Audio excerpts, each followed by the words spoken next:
Mes frères et sœurs, comment faire pour augmenter sa foi? Comme vous le savez, la foi, elle augmente et elle diminue. On a des moments dans notre vie où, alhamdoulilah, la foi se porte bien.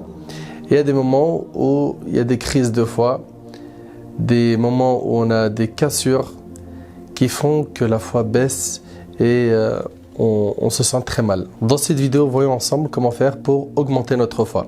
Ahbab el-Karam, déjà, il faut qu'on se mette d'accord sur ce point. C'est que la foi, elle augmente par les bonnes actions et elle diminue par les péchés. Plus tu fais des bonnes actions, plus ta foi, elle augmente. Regarde, quand tu es dans la mosquée, que tu es avec des frères, que vous êtes en train de parler d'Allah, qui sont en train de te faire des rappels, qui te conseillent, que tu écoutes des rappels, tu es d'accord avec moi qu'à ce moment-là, ta foi se porte bien? Enfin, en principe, elle devrait bien se porter. D'accord? Je parle pour les cœurs qui ne sont pas morts.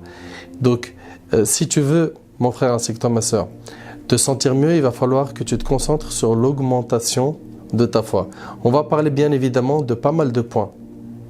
Et il faut que tu te concentres sur la surveillance de ta foi. Comme Abu Darda radiyallahu anhu, il disait, ça fait partie de la bonne compréhension de la personne qu'elle sache est-ce que sa foi augmente ou diminue. Donc chacun d'entre nous doit surveiller sa foi.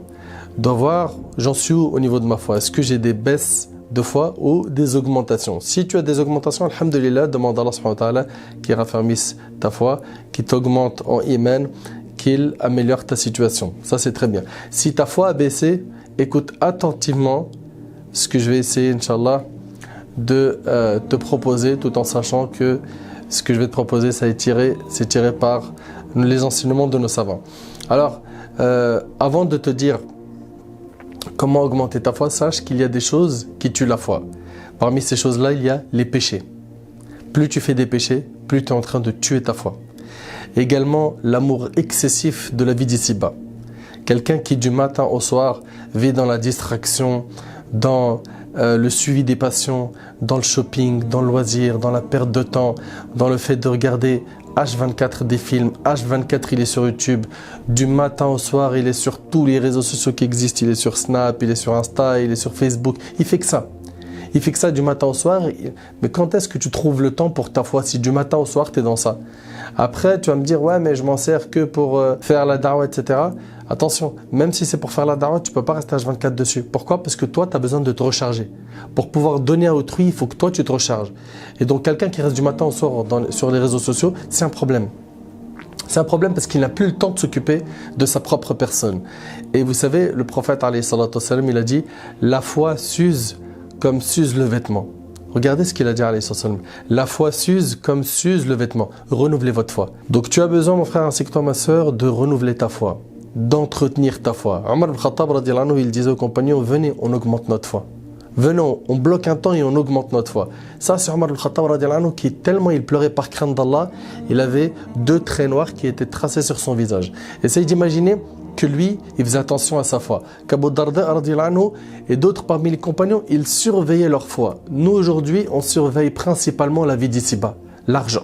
L'argent, les achats, le loisir, les voyages, les réseaux sociaux, la perte de temps, qu'est-ce que je vais manger, qu'est-ce que je vais boire, je vais rencontrer qui, etc., etc.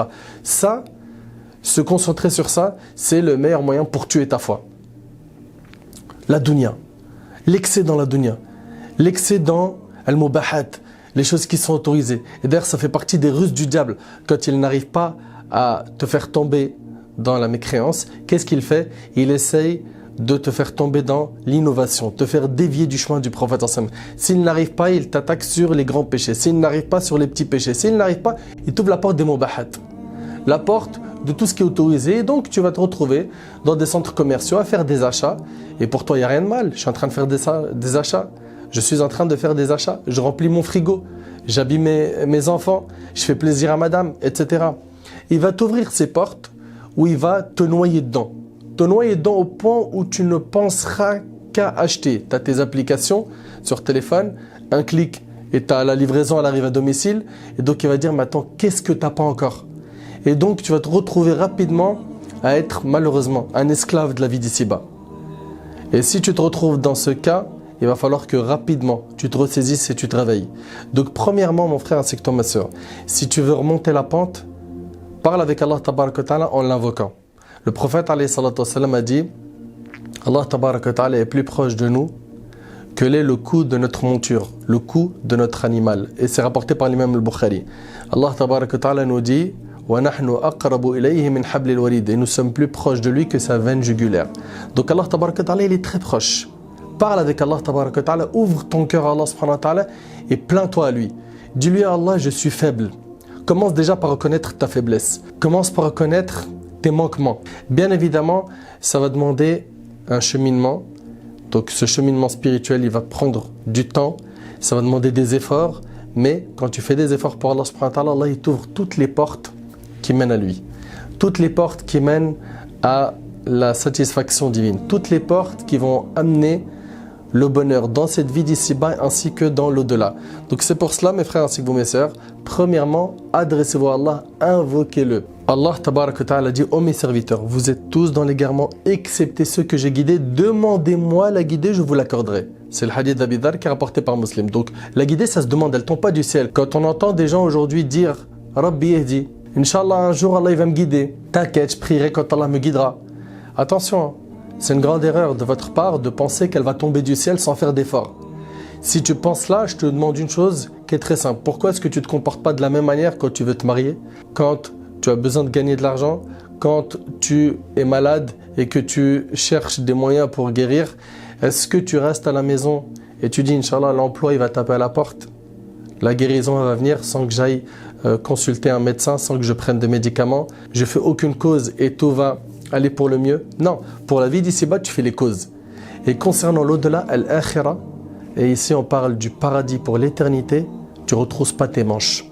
Tu es toujours là à essayer de tuer ton temps, à fréquenter des personnes insouciantes, des personnes qui te font oublier Allah, des personnes qui n'ont pas pour objectif la satisfaction d'Allah, des personnes qui vivent uniquement, comme je vous l'ai dit, pour être des esclaves de la vie d'ici-bas. Donc la première des choses, invoque Allah subhanahu wa ta'ala pour qu'il te guide. Également, deuxième point, lis le Coran et médite-le. Médite-le. Le prophète alayhi salatu wa sallam, dans le hadith rapporté par Muslim, il a dit qu'Allah subhanahu wa ta'ala élève grâce à ce livre, grâce au Coran, des gens. Et par la cause du Coran, Allah il en rabaisse d'autres. Donc si tu veux qu'Allah t'élève, si tu veux devenir quelqu'un auprès d'Allah, approche-toi du Coran, lis-le, médite-le, essaye de le comprendre. Assieds-toi avec des personnes qui peuvent t'expliquer les versets du Coran. Écoute des tafasirs. Donc des tafasirs, c'est-à-dire des audios, des vidéos qui vont commenter, expliquer les versets du Coran. C'est très important. Médite la création d'Allah subhanahu wa ta'ala. Tout cela, ça fait augmenter la foi. Le fait de lire ce qu'Allah subhanahu wa ta'ala il a promis aux croyants. Le fait de voir les menaces qu'Allah subhanahu wa ta'ala a promis à ceux qui s'écartent de son chemin. Donc, lis le Coran, médite-le. Essaye chaque jour d'avoir un rythme de lecture, de méditation. Ensuite, après avoir parlé de l'invocation, après avoir parlé de la lecture du Coran, apprends à connaître Allah. Comment peux-tu prétendre aimer Allah alors que tu ne le connais pas? Je ne suis pas en train de dire que tu ne l'aimes pas, mais ton amour, il est incomplet. Ton amour, il n'est pas complet. Et quand cet amour-là, il est complet, la personne se soumet à Allah subhanahu wa ta'ala. La personne sait que quand Allah subhanahu wa ta'ala il demande quelque chose, il faut obéir. Quand ça vient du prophète, il faut obéir. Pourquoi? Parce qu'Allah subhanahu wa ta'ala nous a ordonné de suivre le prophète alayhi salatu wassalam. Également, après avoir parlé de la connaissance d'Allah subhanahu wa ta'ala, il y a un point très important qui est le fait de connaître le prophète sallam. Aujourd'hui, on a une perte de repère totale. Totale. Les jeunes aujourd'hui, tu lui dis tu veux ressembler à qui? Il veut ressembler à ceux qui regardent sur YouTube, sur Netflix, ceux qui regardent dans les réseaux sociaux, les stars, les chanteurs, les footballeurs. Voilà les personnes à qui il veut ressembler. Voilà les personnes à qui il veut ressembler. Ahbab al-Kiram, en apprenant à connaître le prophète alayhi salatu wassalam, tu vas connaître la personnalité du prophète alayhi salatu wassalam, connaître comment est-ce qu'il était, comment est-ce qu'il se comportait avec détail. Également, tu vas pouvoir enfin avoir un vrai modèle à suivre. Allah tabaraka wa ta'ala dit, vous avez en votre prophète un parfait exemple à suivre. Également, ça te permettra d'augmenter ton amour envers lui alayhi salatu wassalam. Et quand on aime le prophète, on veut à tout prix le suivre. On veut à tout prix l'imiter. On veut lui ressembler. On se chagrine pour ce qu'il a chagriné. On se réjouit de ce qu'il l'a réjoui. Sallallahu alayhi wa sallam.